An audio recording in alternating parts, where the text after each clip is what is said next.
సరే అంటే చెప్పరా, మన చీరాల మామగోతురు ఉందిగా మనీ మూడెట్టేద్దాం. ఆ పని చేయనా, లేదంటే సగం సొమ్మంతా స్థానికంపలకే తగిలాడేస్తున్నాడు. ఏరా నిజమా? ఊరుకోనే వాడేదో పిచ్చి పిచ్చిగా మాట్లాడుతున్నాడు. నిజమన్నా సిలకూరుపేట 4 స్థానికంపులు ఈ నమ్మకం నడుస్తున్నాయి. రే యారిగా ఆ నాగితో పాటు నువ్వు వెళ్తున్నావా? నీ పక్కన పడుకుంటే ఆ సాని కొంపల్లో వచ్చి అత్తర వాసన వస్తుంది.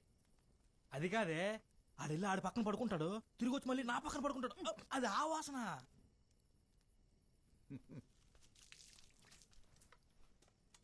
ఏరా అలా ఉన్నావు?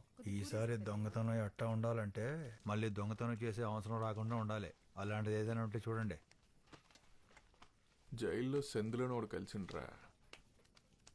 ఆడి చెప్పిందని ప్రకారం ప్రతి నెల బర్మా నుంచి మద్రాసుకి వాళ్ళ దొంగ బంగారం వచ్చిందట.